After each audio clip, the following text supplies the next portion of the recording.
할렐루야. 만나서 반갑습니다. 제가 수요일 이제 저녁에만 오고 있는데요.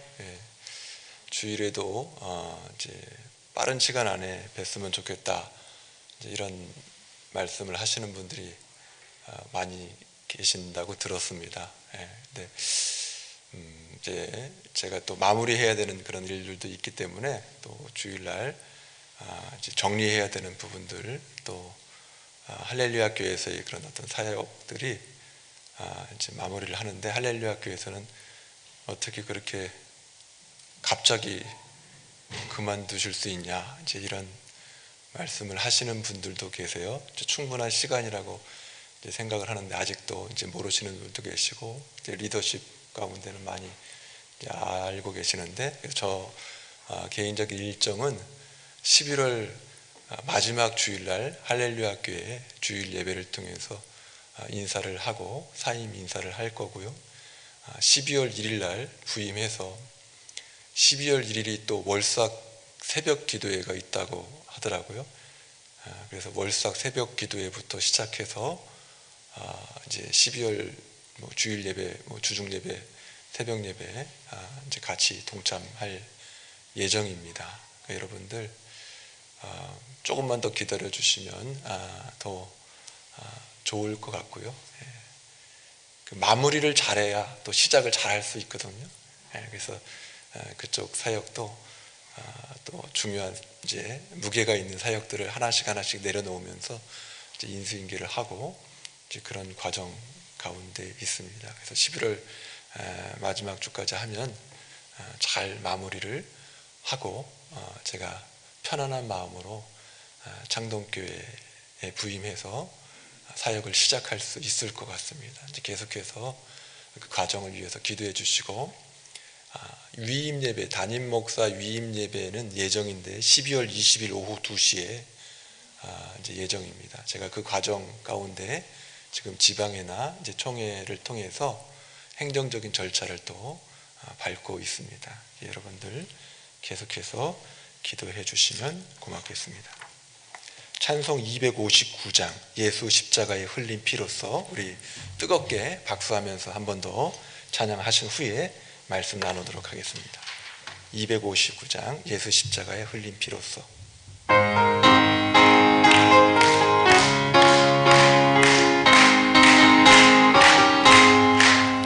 예수 십자가에 흘린 피로써 그대는 지키고 있는가?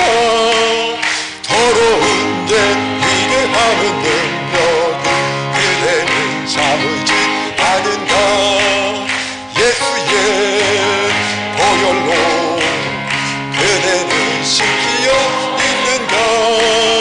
마음속에 여러 가지 죄악이 깨끗이 씻기어 있는가? 주 예수와 밤낮으로 늘 함께 그대는 행동을 하는가?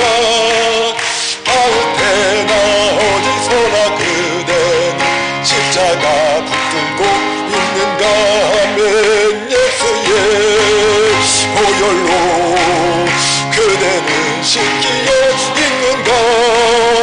마음속에 여러 가지 죄악이 깨끗이 씻기어 있는가? 주님 예수 다시 올 때 그대는 영접할 예복이 있는가? 그대 몸은 거룩한 곳 천국에 들어갈 준비가 됐는가 하면 예수의 보혈로 그대는 씻기어 있는가? 마음속에 여러 가지 죄악이 깨끗이 씻기어 있는가? 모든 죄에 더러워진 예복을 주 앞에 지금 다 벗어서 샘물같이 솟아나는 보혈로 눈보다 더 이게 씻으라. 예수의 보혈로 그대는 깨끗해 있는가?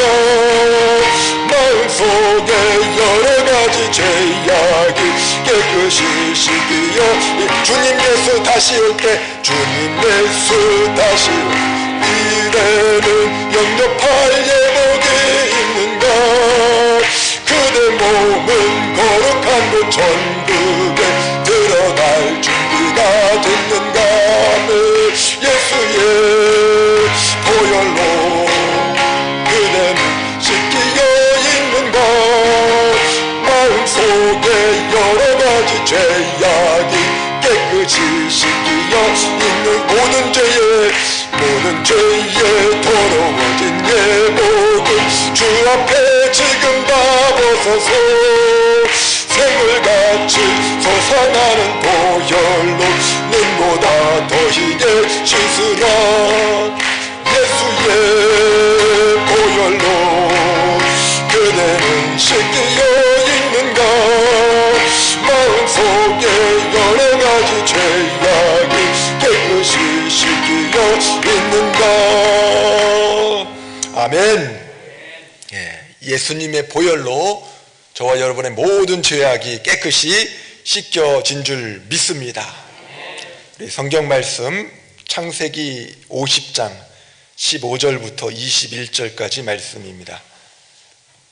구약성경 창세기 50장 15절부터 21절까지 말씀을 한 절씩 교독하도록 하겠습니다.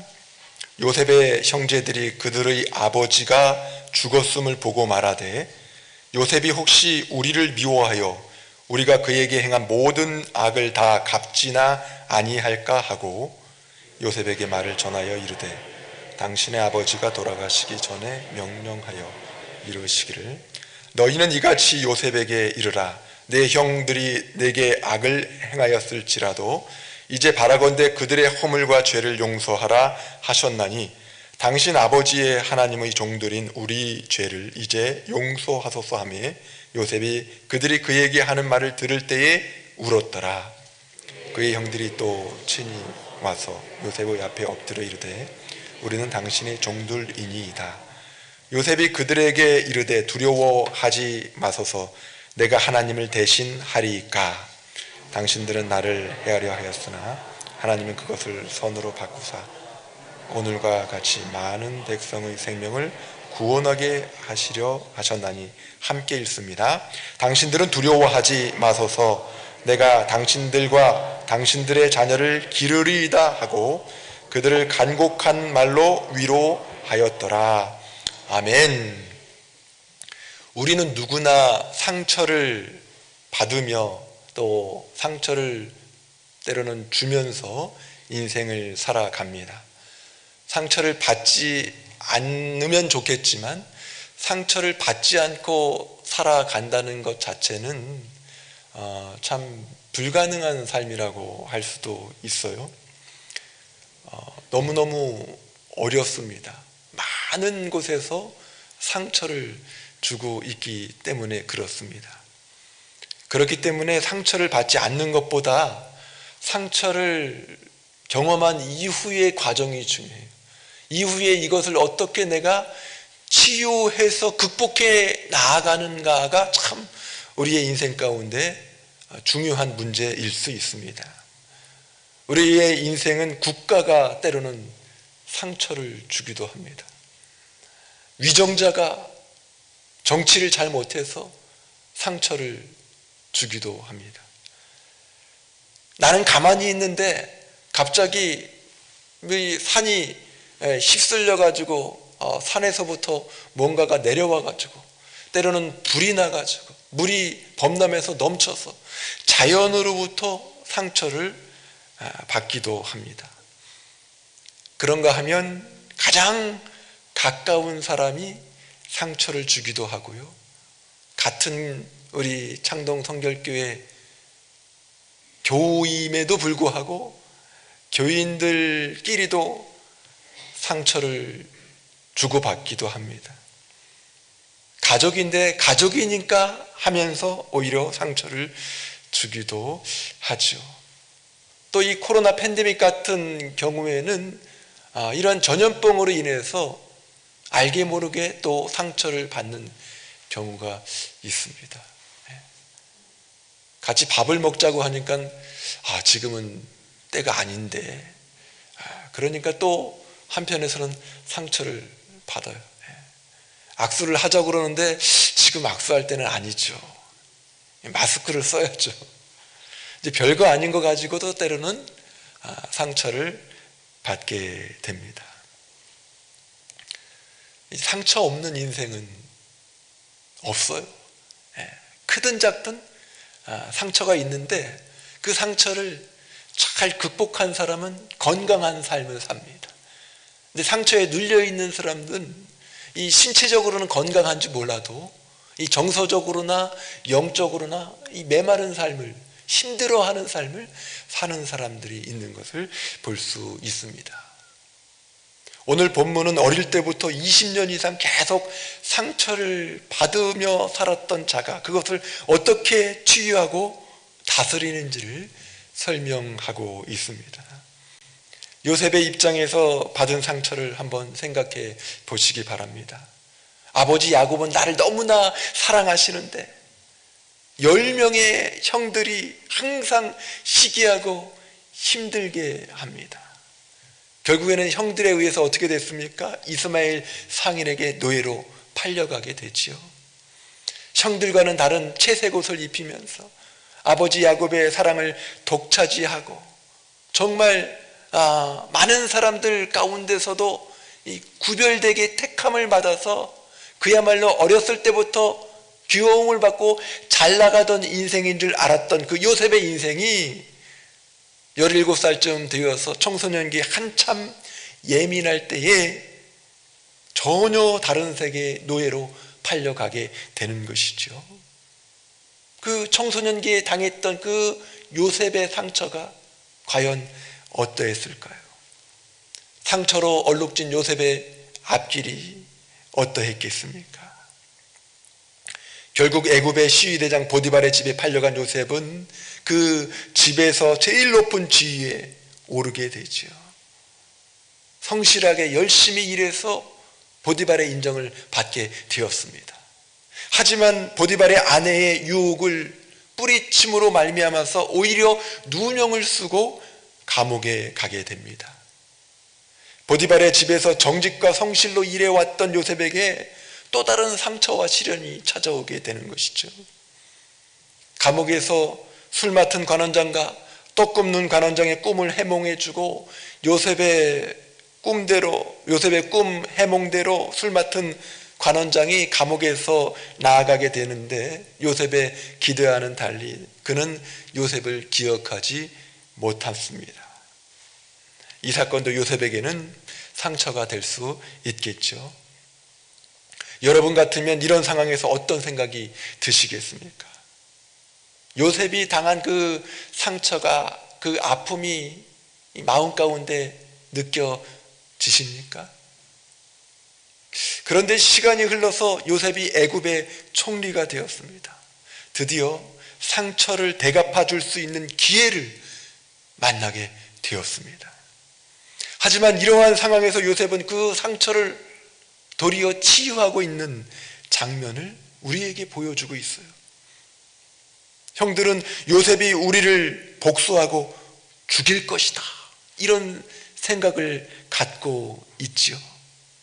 왜 요셉에게 이렇게밖에 생각할 수밖에 없었을까요? 자기들이 지은 죄가 크니까 이렇게 생각할 수밖에 없습니다. 그런데 그 상황 가운데서 요셉은 눈물을 흘립니다. 이미 용서했는데, 이미 형제들을 사랑하고 있는데 형들이 우왕좌왕하면서 요셉 앞에서 헤매는 그 모습을 보이니까 오히려 안타깝게 느껴지는 것이죠. 요셉은 어떻게 그렇게 할 수 있었을까요? 자신에게 도저히 헤어나올 수 없는 상처를 주었던, 어렸을 적에 전혀 알 수 없는 세계에 이 노예로 팔아넘겼던 그 형들을 어떻게 용서하고 치유받을 수 있었을까요?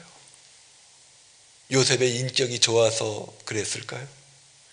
교육을 잘 아버지에게 받아서 복수하지 않기로 마음을 먹었기 때문에 그랬을까요? 무엇 때문에 그랬을까요? 항상 복수하지 않겠다고 되뇌었을까요? 어느 지점에서 되돌아오면서 하나님의 섭리가 있다는 것을 깨닫게 되었습니다. 형제들을 용서할 만큼 도덕심이 깊어진 것이 아니라 하나님의 뜻을 이해하게 된 것입니다. 하나님과의 관계에서 섭리를 이해하고 그것을 확인하는 순간 요셉 스스로가 그 상처에서 벗어나게 되었습니다. 내 인생 속에서 하나님이 어떻게 간섭하시는가, 하나님께 시선을 돌려서 내 인생을 이해하는 순간에 우리 안에 묻어둔 상처도 치유받을 수 있는 줄 믿습니다. 나만을 바라보는 것이 아니라 하나님의 시선에서 나의 인생을 다시 한번 재점검해서 바라보기 시작하니까 내 인생을 새로운 의미를 가지고 해석할 수 있는 능력이 생기더라는 거예요.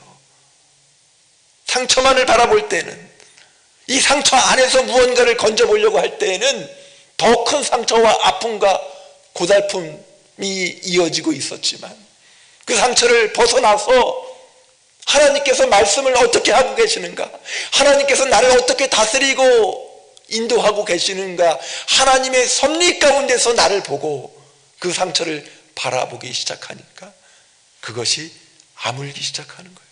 치유되기 시작하는 거예요. 하나님 앞에서 또 다른 선한 길로 인도받는다는 것을 깨닫는다는 것이죠. 창세기 45장 7절 8절에 요셉이 이런 고백을 합니다. 하나님이 큰 구원으로 당신들의 생명을 보존하고 당신들의 후손을 세상에 두시려고 나를 당신들보다 먼저 보내셨나니, 그런즉 나를 이리로 보낸 이는 당신들이 아니요 하나님이시라. 하나님이 나를 바로에게 아버지로 삼으시고 그 온 집의 주로 삼으시며 애굽 온 땅의 통치자로 삼으셨나이다. 하나님께서 결국에 나를 애굽의 총리로 세우시기 위해서 당신들을 통해서 나를 팔아넘겼습니다. 그러니까 너무 두려워하지 마세요. 괜찮아요. 그 과정을 통해서 하나님께서 역사하셨습니다. 얼마나 이 멋진 고백입니까? 이스라엘 민족의 큰 구원을 이루기 위해서 자신을 먼저 애굽으로 보냈다는 것입니다. 하나님의 섭리 안에서 자신의 지난 과거를 돌이켜보니까 노예로 팔리게 된 경위가 어떻든 간에 이 마음 가운데 있었던 응어리가 풀리게 되었습니다. 그리고 형들을 용서할 수 있게 되었습니다. 신앙의 힘은 용서의 크기에 비례합니다. 어디까지 용서할 수 있는가? 그 사람의 신앙의 척도를 거기에서 알 수 있게 해줍니다. 그런데 그 용서는 거저되는 것이 아니죠. 상처를 준 자가 있다면 그 자를 용서하기 이전에 먼저 치유를 받아야 진정으로 용서할 수 있습니다. 치유를 받지 못하면 상대방이 손을 내밀어도 나만 힘이 빠질 수밖에 없어요. 힘이 더 들어요. 치유를 받아야 진정한 용서를 할 수 있습니다. 또한 진정한 용서는 완전한 치유의 증거가 될 수 있는 줄 믿습니다. 저와 여러분의 인생에도 하나님의 어떤 섭리가 있을 줄 압니다. 하나님께서 못 보거나 못 듣거나 하지 않으신다는 거죠. 요셉의 처지에서 보면 죄 없이 감옥에 가서 억울하기도 하지만 평생 자신을 이렇게 만든 형들이 얼마나 원망스럽겠습니까? 그런데 요셉은 그것을 하나님의 큰 섭리 안에서 볼 수 있는 눈을 갖게 되었습니다. 로마서 8장 28절 말씀, 우리가 알거니와 하나님을 사랑하는 자 곧 그의 뜻대로 부르심을 입은 자들에게는 어떻게 된다고요? 모든 것이 합력하여 선을 이루느니라. 모든 것이 합력해서 선이 이루어져요. 내가 상처받고 넘어지고 감옥에 갇힌 그 과정조차도 결국에는 합력해서 애굽의 총리로 쓰임받는데, 결국에는 이스라엘 민족을 구원시키는 데에 하나의 역할을 하게 된다는 것을 볼 수 있는 것이죠. 상처받을 수밖에 없는 자신의 과거조차도 합력하여 선을 이루게 된다는 하나님의 섭리를 요셉은 깨닫게 된 것입니다. 때때로 우리도 이곳저곳에서 상처를 받는데 정말 아프고 힘든 것은 가족에게 받는 상처, 너무나 가까운 가족에게, 또 교회 안에서 받는 상처예요. 정말 예수님 잘 믿어보자고 했는데 이 안에서 상처가 되돌아올 때 헤어나올 수 없는 그 아픔을 느낄 수가 있습니다. 정말 씻어내기 어려운 아픔이 될 수 있습니다. 그때 우리가 주목해서 봐야 할 것은 상처를 주목하고 묵상하는 것이 아니라 오히려 내가 하나님을 사랑하는 방향에 서 있는가를 한번 살펴볼 필요가 있습니다. 로마서 8장 28절 다시 한번 보여주세요. 뭐라고 말씀하고 있습니까? 합력해서 선을 이룬다고 말씀하고 있는데 아무에게나 선이 이루어지는 게 아니에요. 우리가 알거니와 하나님을 사랑하는 자예요. 그의 뜻대로 부르심을 입은 자들은 하나님을 사랑하는 자입니다. 하나님을 사랑하는 방향에 서 있는 자입니다. 하나님과 함께하는 자입니다. 내가 하나님과 함께하고 하나님을 사랑하는 방향에 서 있다면은 그 자의 하나님의 말씀에 대한 순종으로 인해서 내가 넘어지든 상처를 받든 깨지든 그것이 그것으로 끝나고 마는 것이 아니라 결국에는 모든 것이 합력해서 선이 이루어지게 될 줄 믿습니다. 그러니까 자꾸만 상대방의 입장에서 살펴볼 필요 없어요. 신앙생활은 하나님께서 나를 어떻게 보고 계시냐, 하나님께서 저 사람 용서해 주신대요? 마신대요? 저 사람 회개 안 한 것 같은데요? 저런 사람이 왜 교회를 나온대요? 남 탓할 필요 없습니다. 내가 그 말씀 가운데에서 머물러 있느냐, 하나님을 사랑하는 방향에 서 있으면, 그러면 상처를 받아도 안심해 치유할 수 있어요. 일어설 수 있습니다. 어쩌면 하나님께서 십자가로 인해서 가장 큰 상처를 입고 또 그것을 치유하셨습니다. 죽지 않아도 될 독생자 예수 그리스도가, 아니 죽으면 안 될 예수님께서 죄인을 대신해서 죽으셨습니다.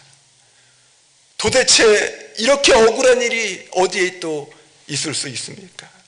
그런데 그것으로 말미암아서 예수님의 죽음, 예수님의 상처받으심, 예수님의 아픔, 그것으로 말미암아서 인류의 대속을 가능하게 했습니다.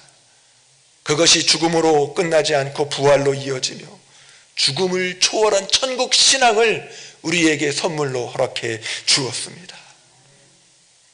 야곱이 죽고 장례를 마친 후에 요셉을 두려워하는 형들에게 요셉은 용서하고 화해하는 모습을 다시 보여주지요. 요셉의 형들이 요셉을 두려워한 것은 지난날에 그들이 요셉을 시기해서 죽이려고 했던 일 때문에 혹시 아버지가 이제 죽으신 후에, 돌아가신 후에 요셉의 마음이 변해서 자기들을 악으로 대하지 않을까 하는 염려 때문에 그랬죠. 그래서 본문 17절 18절에 이렇게 말하고 있습니다. 너희는 이같이 요셉에게 이르라. 내 형들이 내게 악을 행하였을지라도 이제 바라건대 그들의 허물과 죄를 용서하라 하셨나니 당신 아버지의 하나님의 종들인 우리 죄를 이제 용서하소서 하며, 요셉이 그들이 그에게 하는 말을 들을 때에 울었더라. 그의 형들이 또 친히 와서 요셉의 앞에 엎드려 이르되 우리는 당신의 종들이니이다. 아멘. 범죄한 자들은요, 이 불안과 공포 가운데 떠는 것이 그 특징입니다. 요셉이 치유와 회복으로 인해서 전혀 생각하지 못하고 있는 부분들을 형들은 기억하고 있었습니다. 그래서 형들은 다른 사람을 시켜서 자신들을 용서하라는 야곱의 증언을 요셉에게 전했습니다. 또한 친히 와서 엎드려 용서를 구할 때 요셉은 오히려 그들을 위로하면서 하나님을 대신하여 당신들을 심판하지 않겠다고 하면서 용서해 주었습니다. 20절 말씀을 함께 읽겠습니다. 당신들을 나를 해하려 하였으나 하나님은 그것을 선으로 바꾸사 오늘과 같이 많은 백성의 생명을 구원하게 하시려 하셨나니, 많은 백성의 생명을 구원할 수 있는 방법으로 그 과정을 통해서 내가 힘들게 되었다, 괜찮다, 뿐만 아니라 21절에는 형들과 형들의 모든 자녀들까지도 자신이 책임지고 잘 기르겠다고 다짐하고 있습니다. 남의 허물을 용서해 줄 뿐만 아니라 그 위에 더 큰 은혜와 위로를 베푸는 요셉의 마음은 십자가에서 희생제물이 되신 주님의 성품과 일치한다고 볼 수 있죠. 주님께서는 지금도 십자가에 주님을 못 박게 만든 우리의 그 많은 죄를 우리가 진실된 회개를 하기만 하면 이유를 묻지 않으시고 용서하실 뿐만 아니라 그 위에 구원의 축복과 은혜까지 더하여 주시는 줄 믿습니다. 예수께서 흘리신 그 십자가 보혈의 능력이 저와 여러분의 죄를 완전히 사하여 주신 줄 믿습니다. 선악을 판단하시는 분은 오직 여호와 하나님 뿐이시죠. 우리는 다만 빚진 자로 모든 사람의 허물을 용서할 수 있어야 합니다. 여러분은 실제 주님의 십자가 은혜로 모든 죄를 용서받으셨습니까? 죄사함에 대한 확신이 있으십니까? 복음의 능력은 이 하나님과의 관계를 온전히 회복시킵니다. 사실 하나님과의 관계가 회복된 자는 용서할 수 있어야 하죠. 복음의 능력으로 죄사함에 대한 확신이 있는 사람은 비로소 질적인 용서가 가능합니다. 그게 뭡니까? 그게 무한대의 용서라고 할 수 있어요. 성령 회방죄 외에 하나님이 용서하시는 모든 것에 동의하는 것, 함께 용서하는 것입니다. 그게 안 되면 사실 성결에 이를 수가 없죠. 우리가 성결교회 하는데 이게 그냥 되는 게 아니에요. 상대방에 대한 순간적인 분노와 증오가 있을 수는 있겠지만 그게 지속되면 안 됩니다. 내게 무릎을 꿇지 않았는데도 불구하고 십자가의 능력으로 충분히 용서해야 합니다. 먼저 용서해야 합니다. 용서의 수준이 신앙의 수준을 좌우합니다. 한번 따라하겠습니다. 용서의 수준이 신앙의 수준을 좌우합니다. 왜 힘든 삶을 사십니까? 용서하지 못하기 때문이죠. 다 용서할 수 있는데 무엇 하나만 보면 치가 떨리고 막 힘들고 막 어려운 상황을 이게 맞이하면서 용서가 안 되는 경우가 있어요. 그러면 그게 그 사람의 영적인 아킬레스건입니다. 그걸 위해서 기도해야 돼요. 기도 제목이에요. 생각만 해도 징그러운 사람이 있습니까? 주님께서는 그 사람조차도 용서하셨습니다. 이걸 뛰어넘어야 합니다. 그래서 기독교에서는 사형을 반대하는 것입니다. 결국에는 용서가 답이니까요.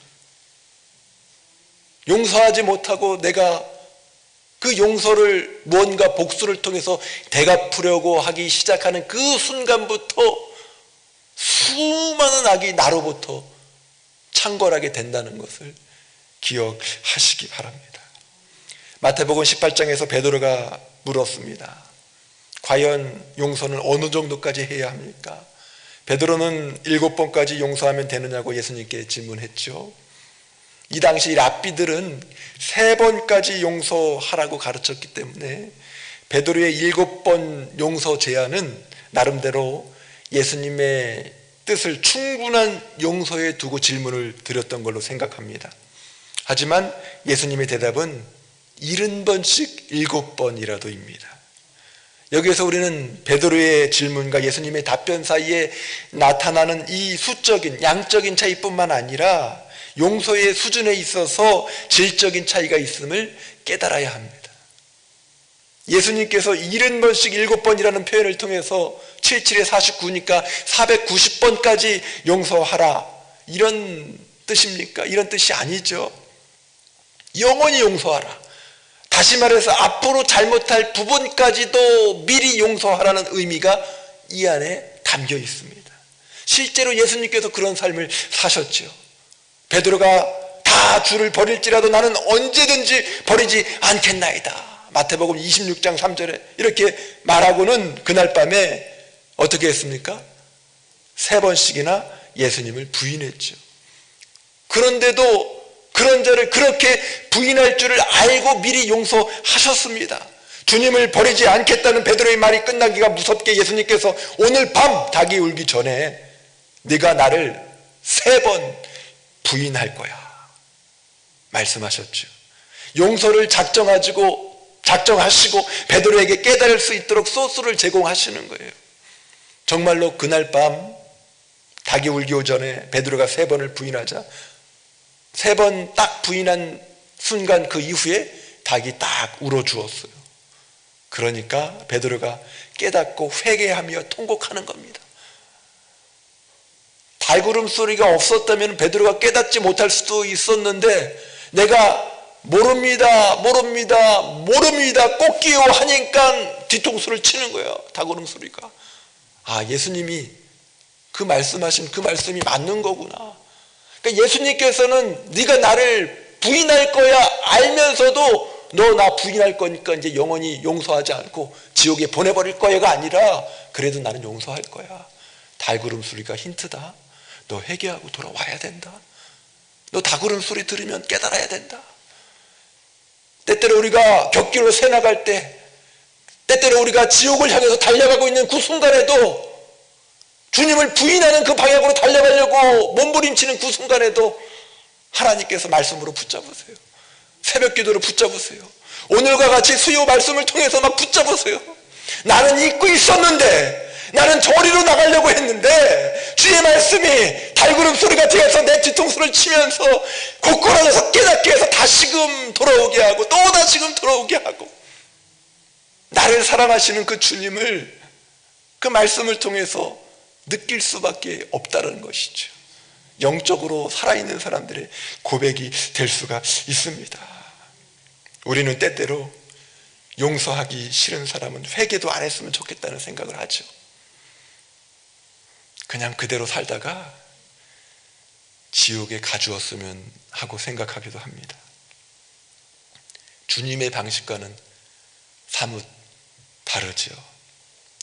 용서의 수준차가 그래서 신앙의 수준차를 나타내는 것입니다. 어디까지 용서하고 계십니까? 어느 방향으로 지금 용서를 하고 있습니까? 마태복음 18장 35절을 보세요. 너희가 각각 마음으로부터 형제를 용서하지 아니하면 나의 하늘 아버지께서도 너희에게 이와 같이 하시리라 말씀하고 있습니다. 마음으로부터 형제를 용서하지 아니하면 하나님께서도 우리를 버릴 수 있다고 말씀하고 있습니다. 이 마음으로부터라는 말은 개역판 성경에서는 중심으로라고 번역이 되었죠. 이것은 이 질적인 용서의 수준을 나타내주고 있어요. 겉으로만 용서하는 것이 아니라 속으로부터 나오는 용서를 말씀하고 있습니다. 그러니까 용서하는 척이 아니에요. 그러니까 용서하는 척해서 용서하는 건 힘들 수 있어요. 하지만 마음에서 용서가 되어 있으면 그것을 표출하는 것은 어렵지 않습니다. 오히려 자연스럽습니다. 우리는 인간적으로 싫은 사람은 있어도 미운 사람이 있으면 안 됩니다. 기질이 다 달라요. 사람들이. 뭐 외향적인 사람이 있고 내향적인 사람이 있고요. 또 이게 거짓말을 좀 잘하는 사람이 있고, 뭐 뜨겁게 방언으로 막 기도해야 기도하는 것 같은 사람이 있고, 얌전하게 묵상으로 기도해야 기도하는 사람 같은 그런 분들이 있어요. 누가 옳으냐 그러면 다 옳아요. 그렇죠? 그거 가지고 싸울 필요 없어요. 기질이 다르니까 저 사람은 왜 이렇게 시끄럽게 기도해? 저 사람은 매 이렇게 기도하는데 얌전한 모습만 유지하고 있어. 너무 뜨겁지 않아? 기질상 나와 맞지 않을 수는 있지만 그것으로 인해서 미워해서는 안 된다는 겁니다. 손양원 목사님은 두 아들을 죽인 원수까지도 사랑하고 용서해서 양아들로 삼고 그 양아들을 또 주의 종으로 만들었죠. 아무나 그렇게 할 수는 없을 것입니다. 그런데요, 그 방향이 옳다면, 그 방향이 맞다면 그 방향으로 서야 합니다. 도전해야 합니다. 그것이 바로 주님이 보여주신 십자가 사랑인 줄 믿습니다. 그 사랑으로 또 다른 한 생명이 영적으로 거듭나고 주님의 나라가 확장되는 놀라운 일들이 벌어지게 됩니다. 제가 저희 장인어른께서 칠순이 됐을 때 장인어른 장모님 모시고 제 아내와 함께 베트남 여행을 갔던 적이 있어요. 거기서 전쟁기념관을 들렀는데 그곳에서 본 사진이 충격적이었습니다. 잠깐 보여주실래요? 1973년에 퓰리처상을 받은 사진이죠. 이 사진과 관련된 이야기가 어느 잡지에 실려서 나누도록 하겠습니다. 1996년 워싱턴에서 월남전 기념비 제막식이 있었는데 이 사진 속에 있는 그 주인공 소녀가 킴쿡이라는 소녀예요. 이 킴쿡 여인이 초청이 되어서 연설을 하게 되었습니다. 그녀는 연설에서 민간인 마을에 폭탄을 투하한 비행기 조종사를 만나면 그를 용서할 것이라고 말했습니다. 이 킴쿡 여인은 베트남 여인으로 월남전쟁 당시 살을 태우는 무서운 네이팜 폭탄이 떨어진 마을에서 필사적으로 도망쳐 나와서 생존한 사람입니다. 그가 유명 인사가 된 것은 우연히 종군 기자의 카메라에 그 도망치는 모습이 찍혀서 전 세계 신문에 실렸기 때문이지요. 그 사진이 퓰리처 상을 저 사진이 수상해서 더욱더 유명하게 되었습니다. 간증 비슷하게 이 킴쿡 여인이 연설을 통해서 내가 조종사를 그때 폭탄을 터뜨렸다 투하한 비행기 조종사를 만나면 그를 용서할 것이라고 말하고 있는데요. 놀랍게도 그 자리에 존 머플러라는 비행기 조종사가 참석해서 앉아 있었던 것입니다. 그 조종사가 그 얘기를 듣고 있는데 도저히 이 마음이 찔려가지고 가만히 있을 수 없는 거예요. 벌떡 일어나서 소리쳤습니다. 정말 죄송합니다. 제가 그 조종사입니다. 저의 오판으로 고통을 드려서 정말 죄송합니다. 죄송합니다. 그 일로 인해 전 고통스러운 마음으로 그동안 살아왔습니다. 용서해 주십시오. 용서해 주십시오. 킴쿡 여인이 그 조종사를 바라보면서 말합니다. 용서합니다. 괜찮습니다. 저는 다 용서합니다. 용서합니다. 순식간에 벌어진 일에 사람들이 깜짝 놀랐습니다. 그리고 다들 용서를 빌고 용서하는 감격스러운 장면 앞에서 눈물을 훔치면서 우리와 같은 박수를 보냈습니다. 자기와 가족에게 평생 지울 수 없는 흉터를 남긴 그 당사자를 킴쿡 여인은 어떻게 용서할 수 있었을까요? 그 당시 신문은 그녀가 월남전 이후에 그리스도인이 되었고 비행기 조종사 역시 오래전부터 신실한 그리스도인이었다고 말하고 있습니다. 킴쿡 여인은 이미 그리스도 안에서 치유와 회복을 경험하고 진정한 자유인이 되어 있었던 것입니다. 고통스럽지만 그러한 과정을 십자가 앞에 다 내려놓아서 완전한 치유를 경험하였을 때에 내 앞에 서 있는 원수에게조차도 자비를 베풀 수 있게 되었습니다. 킴쿡 여인은 지금까지 17차례의 화상수술을 받았다고 합니다. 아까 수술받은 그 자국 사진 보여주시죠. 고통의 시간을 떠올리면 용서할 수 없을 거예요. 내 안에 남아있는 분노와 울분을 삭히기 쉽지 않을 겁니다. 하지만 나를 위해서 대신 십자가를 지신 예수 그리스도께서 나를 용서하셨다는 것을 확신하게 되면 내 안에 있는 분노의 칼이 다 녹아지고 사라지면서 십자가로 걸러지는 용서와 사랑의 마음을 갖게 되는 줄 믿습니다. 내가 십자가 안에서 치유를 경험할 때 또 다른 일을 용서할 수 있는 힘이 만들어집니다. 비로소 우리에게 죄 지은 자를 사하여 준 것 같이 우리 죄를 사하여 주시옵고라는 주기도문이 가능하게 됩니다. 몇 주 전 주일에도 살펴보았지만 주기도문도 용서가 핵심입니다. 진정으로 용서할 때 성경이 말하고 우리가 꿈꾸는 하나님의 나라가 임하는 줄 믿습니다. 사랑하는 창동 성결교회 성도 여러분, 전도도 많이 하고 기도도 많이 해야겠지만 용서를 많이 하시기 바랍니다. 얼마까지요?